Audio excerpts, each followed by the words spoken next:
Hello, hello, and welcome back to Everyday English with Martha and Henry, the podcast where we talk about real life, real feelings, and real English. Slowly, very slowly, because we love you. That's right. We're not in a hurry here. This is your cozy corner of the internet. Grab your coffee, sit down, relax, and pretend you're not eating snacks right now.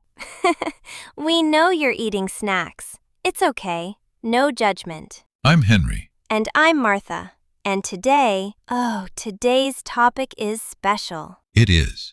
Because today we are talking about things we all do, but nobody ever admits. You know exactly what we mean. Those little things you do alone in your room and hope nobody ever finds out about. Like checking if the food in the fridge is still good by smelling it really, really closely. Or pretending you didn't hear someone so you don't have to answer. We are going to talk about all of it. And this is great listening practice for B1 and B2 English learners. So listen carefully, repeat words when we ask you to, and enjoy the ride. Before we start, please give this video a like, subscribe to the channel, and leave a comment below. Tell us, what is one thing you do but never admit? We really want to know. We will not judge, we promise. We might judge a little. Only a little. Okay, let's go. So Henry, why do you think this topic is actually really interesting? I mean, it's funny, yes, but there's something more to it, right? Absolutely. See, humans are very interesting creatures. We like to show the world our best version. We want people to think we are organized, calm, smart, confident. And then we go home and talk to our plants. Exactly. Or we Google something we feel embarrassed about knowing. Like, how do you spell necessary for the 500th time? Every single time. The thing is, when we admit these small, silly things, it reminds us that we're all human. We all have these little strange habits. And that's actually comforting. Comforting means it makes you feel warm and less alone. It's the feeling of knowing, oh, other people do this too. Like when a friend admits they also reread a message 5 times before sending it. Yes, the paranoia is real. So today is a celebration of our shared human weirdness, and I think that's beautiful. Okay, let's start with things we do when we are completely alone. No witnesses, no camera, just us and our true selves. Right. And I'll go first because I am brave and I have no shame. That's very brave of you. Okay, so I talk to myself, full conversations. Sometimes I'm interviewing myself. Sometimes I'm explaining a problem out loud. Sometimes I'm just narrating my day like a movie. A movie narrator. I love that. And then Henry opened the fridge for the 3rd time, knowing, absolutely knowing, there was nothing new inside. That's so real. You know, narrate means to tell a story while something is happening, like a voice in a movie explaining what's going on. She walked slowly toward the door, not knowing what was waiting. Exactly. And I think talking to yourself is actually healthy. It helps you organize your thoughts. I completely agree. And here's mine. I rehearse conversations before they happen. Like, someone needs to call the dentist? I practice that call 5 times first. Hello, I'd like to make an appointment for... No, wait. I'd like to schedule... The mental preparation is essential. Rehearse means to practice something before you do it for real. Like actors rehearse before a show, except I'm rehearsing a 3-minute phone call. Same energy. But here's the thing. Sometimes these private habits cause small problems, right? Oh, absolutely. Like, I rehearse a conversation so much that when the real conversation happens, it goes completely differently and I panic. The person says something unexpected, and suddenly your whole script is gone. Exactly. All that preparation, poof, gone, and you're standing there like a fish. And the talking to yourself habit? Dangerous in public. I once kept talking after I left my apartment, and a neighbor heard me. What were you saying? Was giving myself a motivational speech. Something like, Henry, you can do this. You are powerful. No! And my neighbor just looked at me, and I said, oh, I was on the phone. I was not on the phone. The classic save. A save in this context means something you say to recover from an embarrassing moment, like a social rescue. I saved nothing. She saw through it immediately. Okay, now let's talk about things we do around other people, but pretend we don't. Oh, this is a rich area. Like laughing at your own jokes before you finish telling them? I do this. I start laughing mid-sentence and the other person hasn't even heard the funny part yet. And somehow that makes it funnier. The anticipation, which means the excitement of waiting for something, makes everyone laugh too. Another one. Pretending to be busy on your phone when you don't want to talk to someone. Oh, I've never done that. Of course not.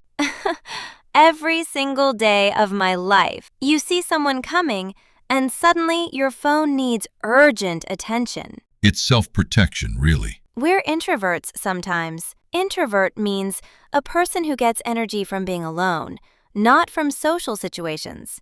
Very valid. But these social habits can create funny little problems too. Like when you fake laugh at a joke you didn't understand, and then someone explains the joke, and it wasn't even funny. So now you've committed. You laughed. You can't unlaugh. The commitment. Once you laugh, you're in. There's no return. Or when you say, I'm almost there on a text message, and you haven't left the house yet. That's a crime. That's a genuine crime. It's not a crime. It's optimism. I'm almost there means I will leave in approximately 12 minutes, and I'm hoping traffic helps me. Exactly. We've all done it. You know, Henry, joking aside for a moment, I think these little hidden habits say something really beautiful about people. What do you mean? Well, we all have this gap, right? Between who we are in public and who we are in private. And usually, we feel a little embarrassed about the private version. Because we think the private version is strange or weird or too much. But actually, the private version is the real version. The person who talks to themselves, who rehearses phone calls, who laughs at their own jokes, that person is genuine, authentic. Authentic means real, true to yourself, not pretending. And when we laugh together about these things, like we're doing today, it closes that gap a little. It says, I see you. I do this too. We're the same. That's what humor does, actually.